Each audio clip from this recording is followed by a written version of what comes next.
Amém. Você pode se sentar. Gostoso esse tempo na presença do Senhor, da gente estar louvando a Deus juntos aqui. Sempre que começa o louvor, a gente vai aquecendo o coração aqui juntinho. É muito bom. E aí quando vai chegando esse momento aqui, a gente fica olhando, né? Tipo, não para, né? Não termina, vamos mais um pouco.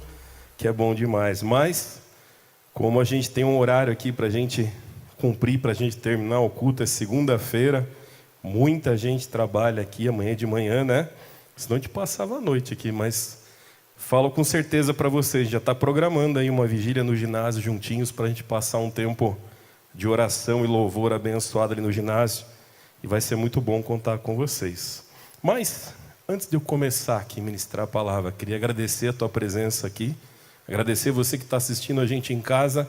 Mas antes da gente começar a meditar junto na palavra, vamos orar ao Senhor? Vamos pedir orientação, discernimento do Espírito para esse tempo que a gente vai ter aqui gostoso juntos. Senhor Deus, obrigado por esse tempo na Tua presença, ó Pai. Obrigado pela Tua palavra. Obrigado por o Senhor falar conosco, ó Pai. O Senhor fala de tantas formas tremendas, mas o Senhor nunca nos deixa sem resposta, Senhor. Quantas vezes o nosso coração está duro, a nossa mente está fechada, ó Pai. Os nossos olhos estão cegos diante daquilo que é a Tua vontade, mas o Senhor nunca deixa de falar conosco.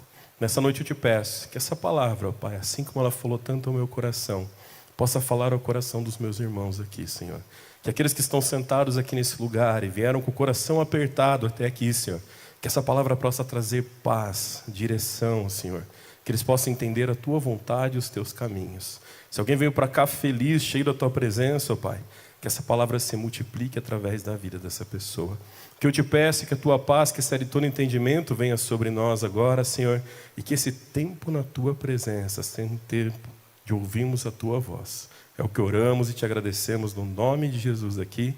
Amém, amém, amém. Aqui você está participando do nosso 5º encontro junto. A gente está estudando sobre Jesus, né? Simplesmente como Jesus, a gente está olhando uma forma bem simples de quem é Jesus na nossa vida. Muitas vezes caminhamos a vida inteira e a gente tira as nossas conclusões sobre Jesus, a nossa imagem sobre quem Ele é e principalmente, né, a forma como a gente quer que Ele seja. Mas quem é Jesus verdadeiramente? Quem é Jesus na nossa vida? Pelo ler a palavra, pelo buscar a presença dEle, a gente acaba conhecendo Ele mais e mais. Mas o que é que a palavra nos ensina sobre Ele? O que é que a gente lê à luz da Bíblia que o Senhor fala conosco? Então, queria convidar você a lembrar. Primeiro encontro a gente viu ali em João 6, Ele é o pão da vida. Segundo encontro a gente viu, Ele é a luz do mundo. O terceiro encontro, Ele é o bom pastor, em João 10. O quarto encontro, Ele é a ressurreição e a vida. E nesse 5º encontro, a gente vai entender João 14. Ele é o caminho, a verdade e a vida.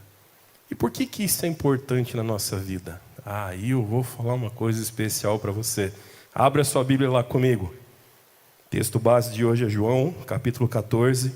Vamos ler do versículo 1 ao 6. Você está com a sua Bíblia ali, abre juntinho comigo. Lembra de uma coisa preciosa. Estamos vivendo um tempo que você pode estar com a sua Bíblia na mão ainda, tá? Eu já vivi uma experiência não muito agradável de lugares onde a Bíblia não é permitido. E eu falo para você, dê valor à tua Bíblia, à tua palavra, carrega ela contigo. Não porque ela vai andar na sua bolsa, você vai tomar um tiro, a bala vai parar na tua bolsa. Não porque vai um dia você abrir e ter uma nota de dinheiro lá dentro, perdida lá. Não é por isso, não é um amuleto, não é algo místico. É porque é muito precioso o que Deus tem para a tua vida através da palavra. Tenha ela sempre contigo, leva para o teu trabalho, leva onde você vai.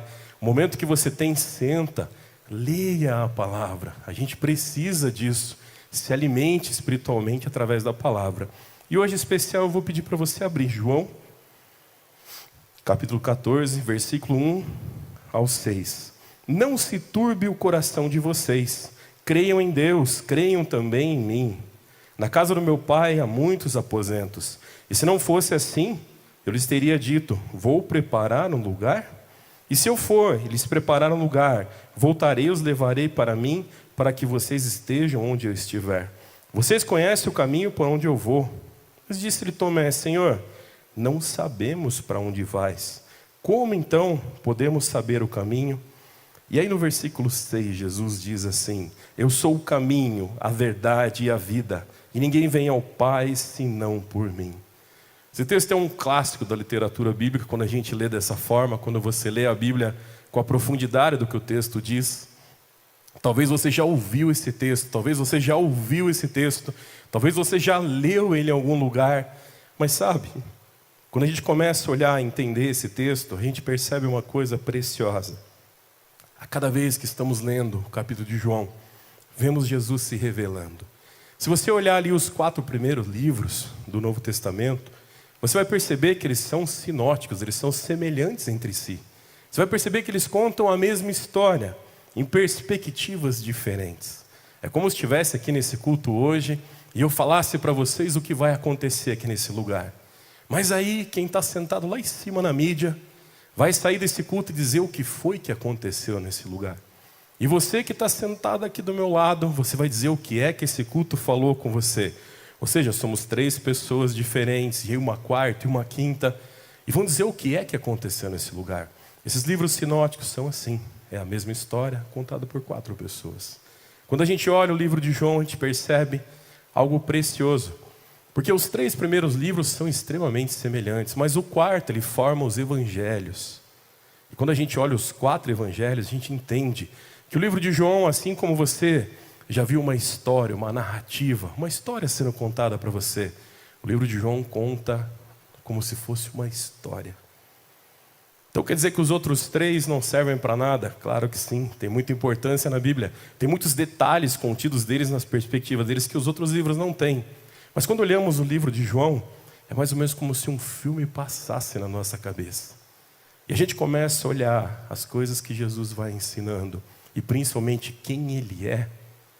E você percebe que é diferente de muitas coisas que a gente viu. Você vai falar: não, já li tanta história parecida, já assisti filme que conta a mesma coisa, conta de um homem que veio para salvar as pessoas. Na realidade a gente vê, né, que a arte imita a vida real.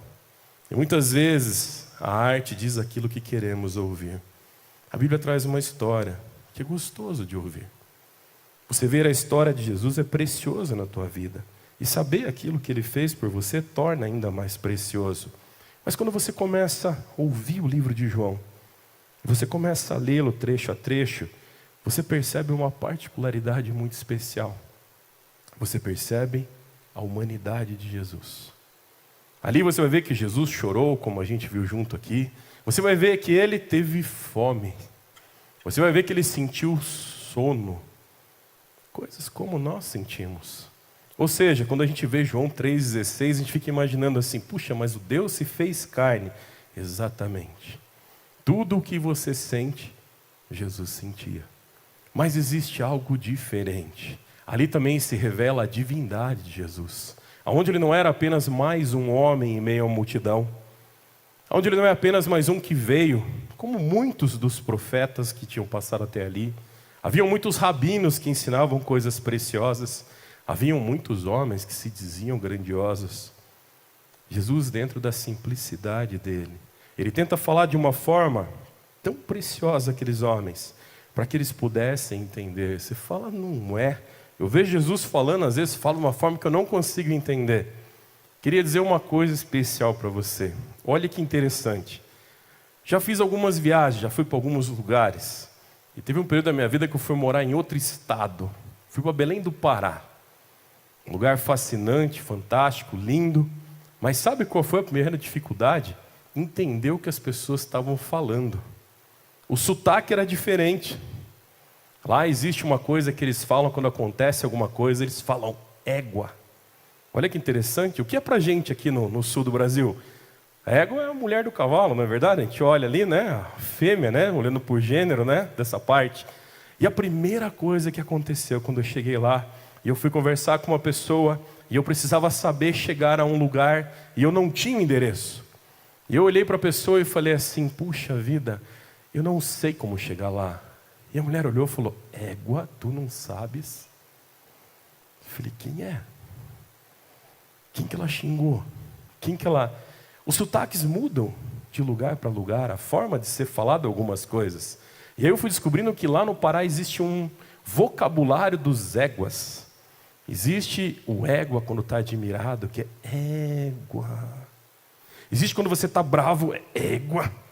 E assim vai. A gente tinha um tempo aqui, nosso missionário Everton, né, que está lá hoje no Amazonas desenvolvendo um trabalho junto à Missão Seara, trabalhando ali com os ribeirinhos através do jiu-jitsu. E ele é paraense. Eu lembro que muitas vezes eu conversava sobre esse sotaque. Para a gente é muito diferente, né? Muitas vezes a gente não tem intimidade com a palavra. A gente não lê. A gente não carrega a Bíblia. A gente só escuta quando der. A gente bota um videozinho no YouTube. A gente escuta alguém pregando. E aí você não consegue entender. Pensa, se um sotaque, quando você vai para um lugar, às vezes é difícil de entender, como é que eu vou entender a palavra que foi escrita há tanto tempo, mesmo assim numa linguagem tão atual, mas que conta coisas e costumes que muitas vezes não fazem parte da minha época.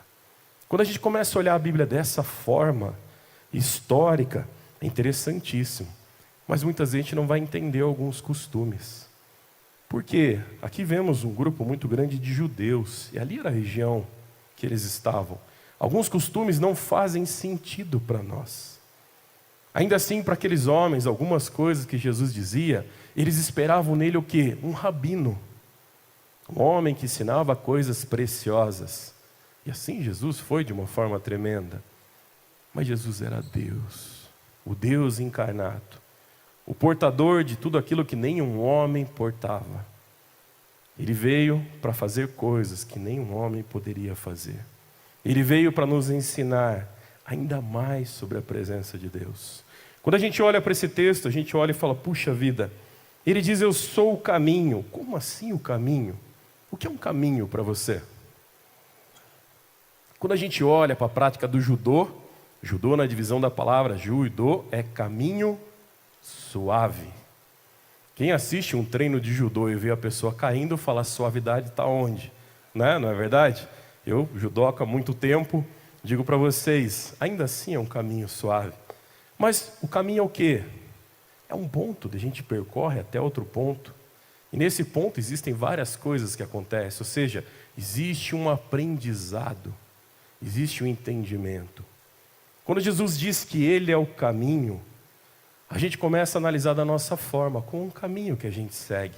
Se você olhar dessa forma, Jesus está querendo dizer, aprendam de mim, caminhem, me conheçam. E eu falo para você, conhecer a Jesus é algo maravilhoso. Eu lembro que muitas vezes, quando eu estou viajando, indo para um lugar, a gente tem o GPS hoje, né? Você vai lá e escreve aonde você quer chegar no GPS. E esse final de semana eu estava indo com a minha esposa para um lugar, e eu queria chegar mais rápido no lugar, eu queria chegar logo e queria chegar direito no lugar. E aí eu escrevi o nome do lugar. E sabe onde a gente foi parar? Numa rua sem saída no meio do mato. Mas não era ali o lugar? O GPS não mandou por ali? A gente estava exatamente a uns 20 metros do lugar que a gente precisava ir. Mas não tinha rua para chegar até aquele lugar. Para chegar até o lugar você tinha que dar uma volta. Quando a gente olha para Jesus como caminho, a gente fica olhando ele como um GPS, que vai dizer para a gente aonde é o caminho. Jesus não está dizendo onde é o caminho, ele está dizendo eu sou o caminho. A gente para e fica prestando atenção nisso e vê que tem uma diferença muito grande. O caminho entre aqui e aquela porta tem várias formas de chegar até ali. Mas quando ele diz eu sou o caminho, ele está dizendo vá por aqui. A gente tem dificuldade de entender isso. O ser humano é teimoso. Não vocês, vou falar por mim, tá? Vou falar por mim. A gente é teimoso, não é? Muitas vezes eu teimo algumas coisas e me dou mal. Coisas que são simples, coisas que são fáceis de fazer. Coisas fáceis de acontecer. Quem nunca recebeu aquele conselho de mãe e você insistiu em não fazer e deu errado?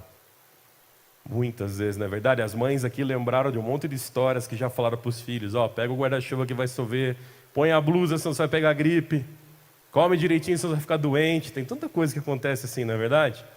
Às vezes a gente faz isso da nossa vida. A gente teima. E a gente fala assim, como assim?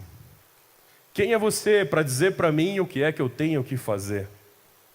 Muitas vezes a gente olha para a palavra de Deus e a gente diz assim: quem é você, Jesus, para dizer por onde eu tenho que andar? Você fala: eu não faço isso, eu nunca fiz isso.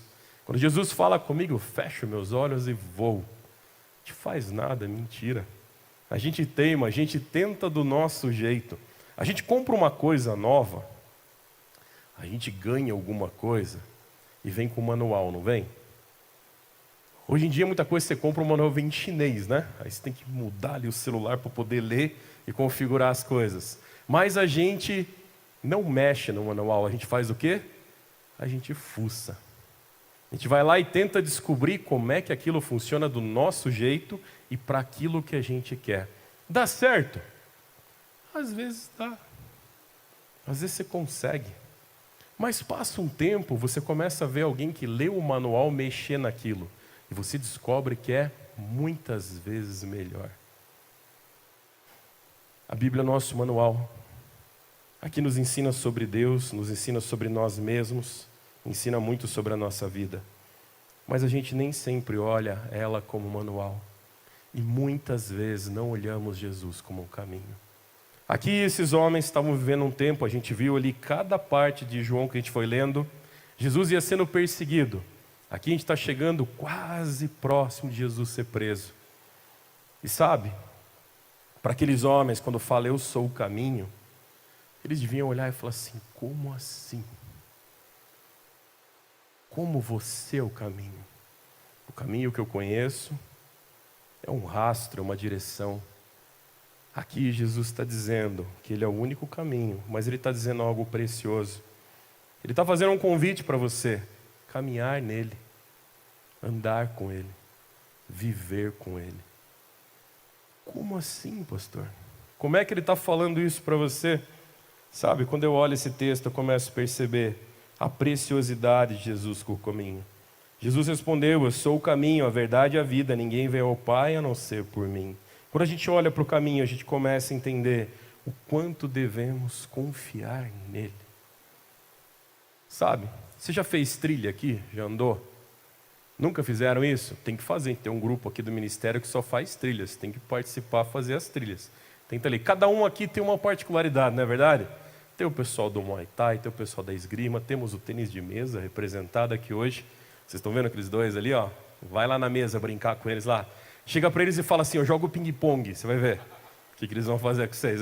Jogam demais aqueles dois ali. E sabe, a gente conhece as coisas, aprende as coisas com alguém e se baseia como entendedor de algo. Mas quando você está numa trilha, você fala assim: puxa, eu sei chegar lá. E eu falo para você, eu já fiz muita trilha na minha vida, eu já me perdi em algumas trilhas. Mas teve uma vez que eu estava assistindo a televisão, eu estava de férias, eu e a Célia.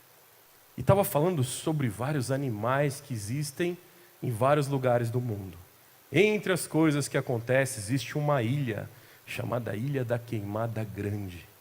E nessa ilha possui uma cobra, uma jararaca branca, venenosíssima, que se criou naquele lugar. Ela foi se adaptando àquele lugar de uma forma que o veneno dela é tão forte que ela come os passarinhos que param nas árvores ali. Pensa num bicho bravo, né? E aí quando mostrou aquela cobra, eu falei: meu Deus, ainda bem que está lá naquela ilha, né? Porque o único caminho para chegar naquela ilha é por onde? Pela água. Ou seja, o único caminho para aquela cobra vir para cá é pela água, é pelo mar. Então é muito mais difícil ela chegar até a gente. Mas aí passou naquele vídeo uma segunda cobra, verde, um verde fluorescente, com o olho amarelo. E era um outro tipo de jararaca, mas um verde muito forte. E eu fiquei pensando: puxa, uma cobra branca não dura muito no meio da mata, porque é um animal fácil de ser visto. Se ela come os passarinhos, o passarinho maior come ela.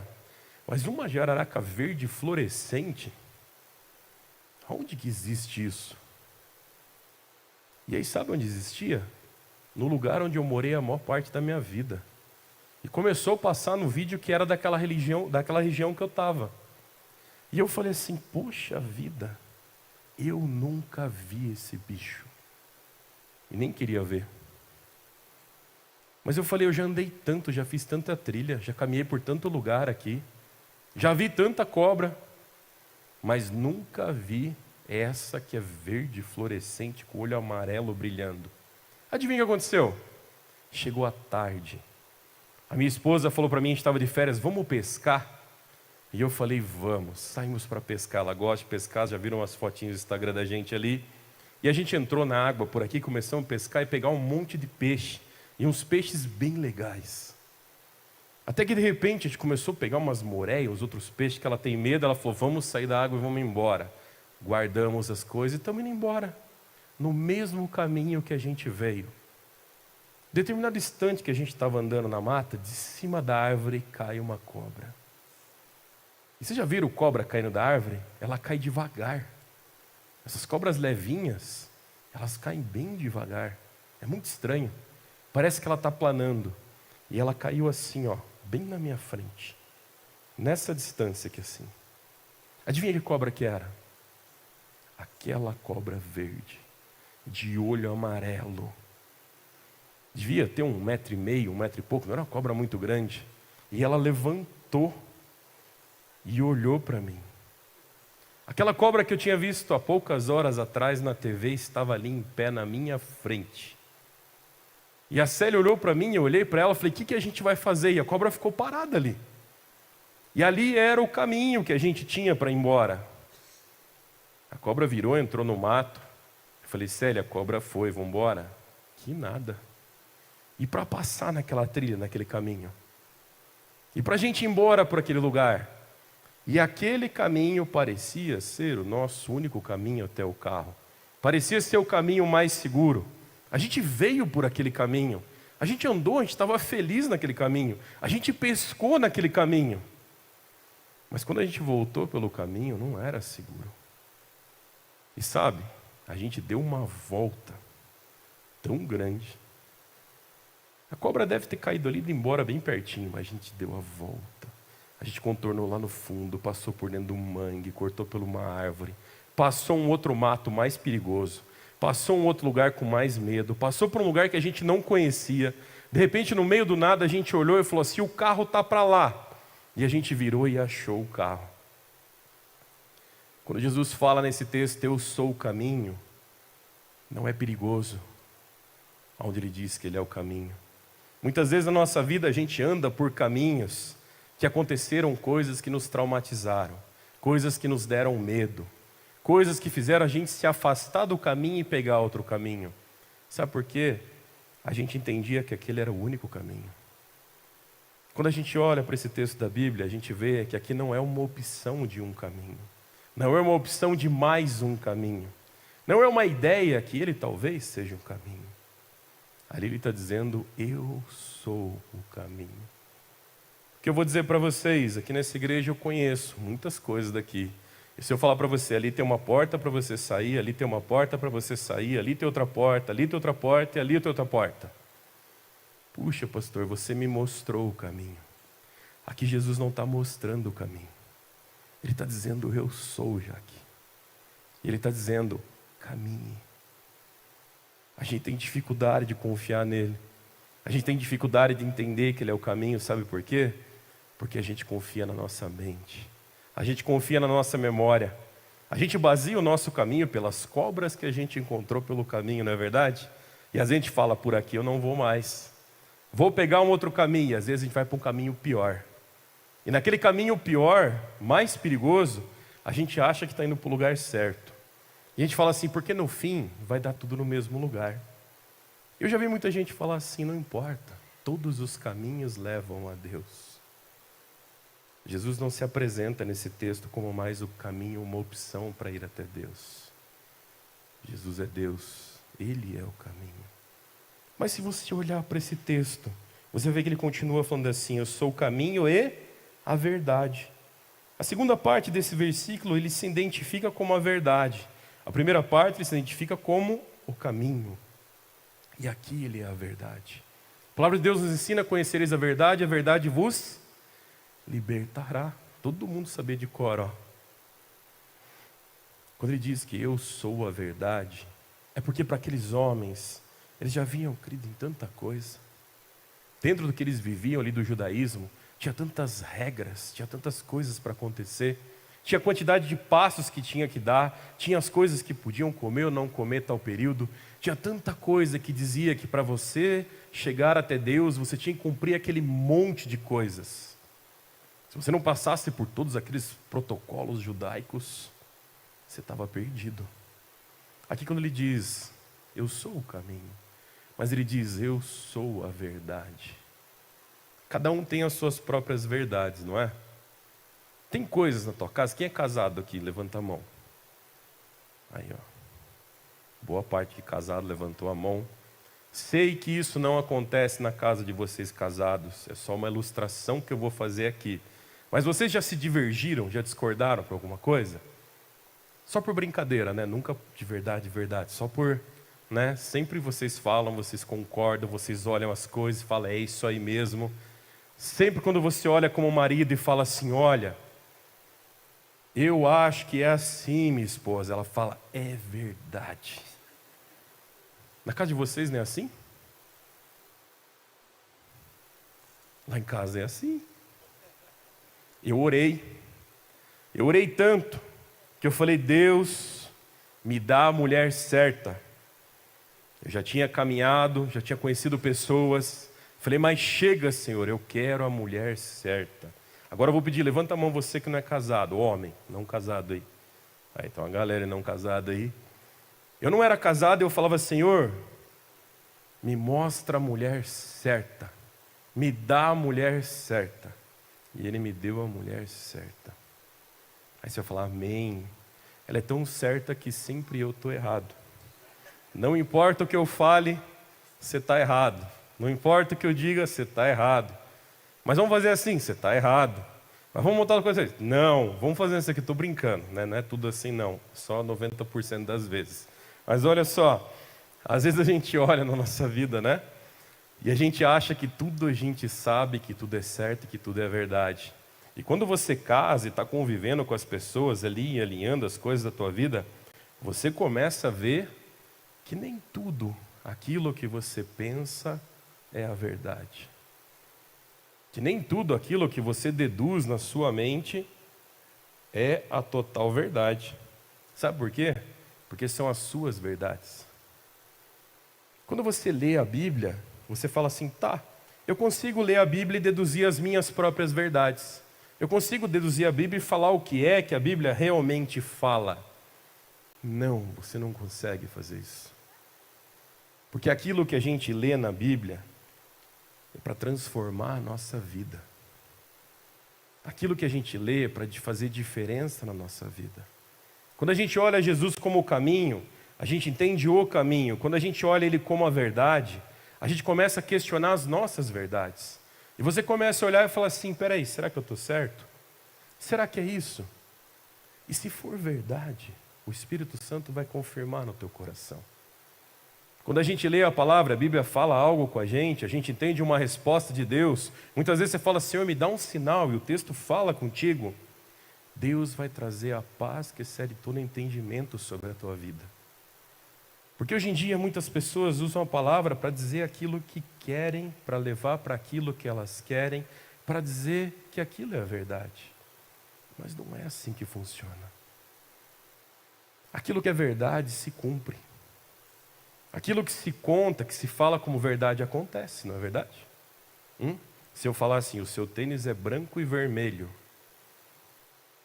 É branco e vermelho? Por quê? Porque você olhou e viu que era verdade. Muitas pessoas olham para a Bíblia e olham para esse texto e falam assim, será que o que Jesus falou é realmente a verdade?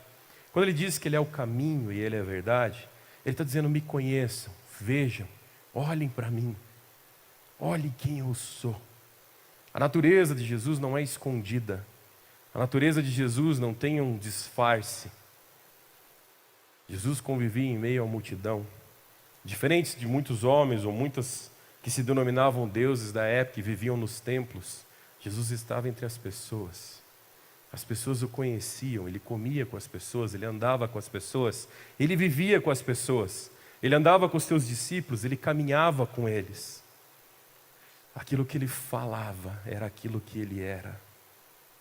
Muitas vezes, aquilo que a gente fala como verdade é aquilo que a gente quer. Quer ver um exemplo?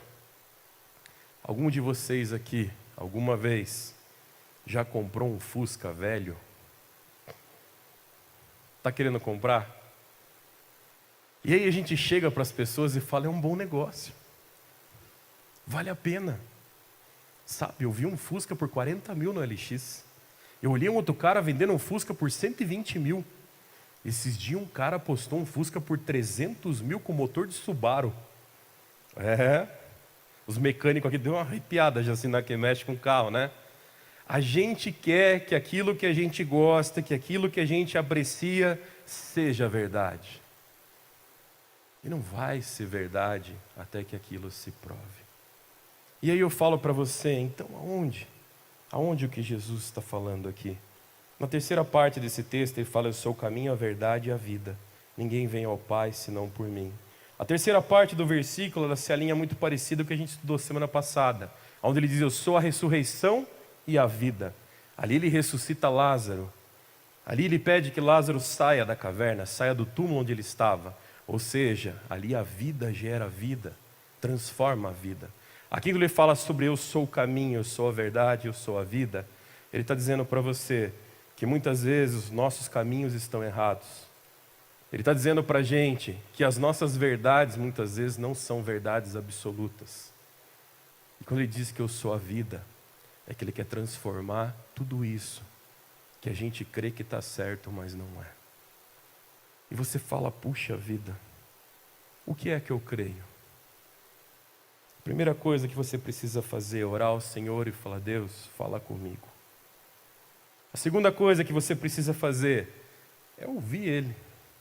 E a terceira coisa, fazer o que Ele falou.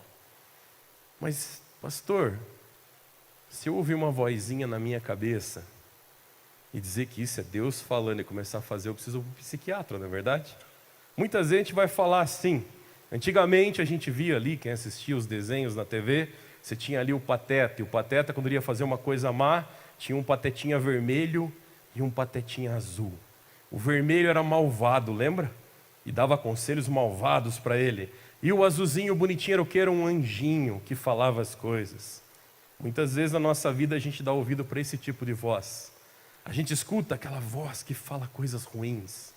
E você fala, eu sei que é ruim, mas é agradável. E aí você escuta uma outra voz dizendo, não faça isso. Honra teu pai e tua mãe, prolongue seus dias na terra.